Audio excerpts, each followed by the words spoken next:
मतलब इंग्लिश का नाम ऐसे ही दिया गया है। इसका जो एक्शन है अपनी बॉडी अपने ब्रेन में ज़्यादातर ये करती है। उसके ऊपर अपने ब्रेन्स में क्या होता है, न्यूरो होते हैं।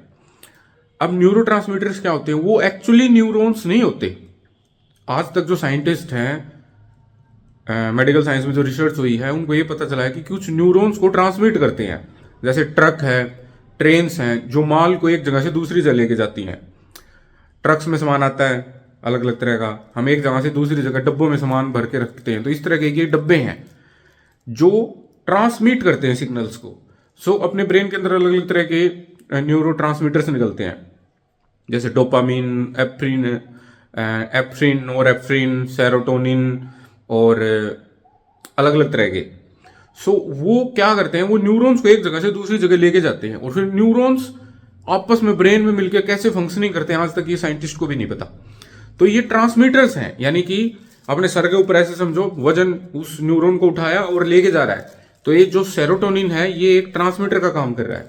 ये एक जगह से दूसरी जगह सामान को उठा के लेके जा रहा है, बस इसका इतना काम है। कैप वो नहीं कहते पैकेजर है, मूवर्स, तो ये मूवर्स है, पैकेजर्स नहीं है। मूव करता है सिग्नल्स को एक जगह से दूसरी जगह मूव करता है। सो सेरोटोनिन रीअपटेक इनहिबिटर का मतलब क्या है, अपनी बॉडी या अपना ब्रेन एक बार उस सेरोटोनिन को निकालता है। निकालने के बाद वो पता नहीं क्या प्रोसीजर है, प्रक्रिया है, वो वापस से उनको उल्टा ले लेता है, सोख लेता है अपने अंदर। तो ये क्या करती है, ये जो सोखने वाले रिसेप्टर्स होते हैं अपने ब्रेन में, साइंटिस्टों ने ये दिमाग लगाया कि जहाँ से वो निकलता है और जहाँ से वो अंदर बॉडी उसको लेती है, वो अलग अलग जगह है। तो जहाँ से उसको ब्रेन दोबारा से अंदर लेगा, वहाँ पे एक तरह के मान लो कि कोई स्ट्रक्चर से बनते हैं, उन्हीं को रिसेप्टर बोलते हैं। उस स्ट्रक्चर के ऊपर जाके नेचुरली जो दवाई में केमिकल है वो वहाँ पे जाके उनके साथ चिपक जाता है, फिट हो जाता है। तो जो सेरोटोनिन पूरे अंदर जाने होते हैं वो पूरे नहीं जा पाते, कुछ बच जाते हैं। इसलिए जो सेरोटोनिन था वो ब्रेन में उसकी मात्रा ज़्यादा हो जाती है।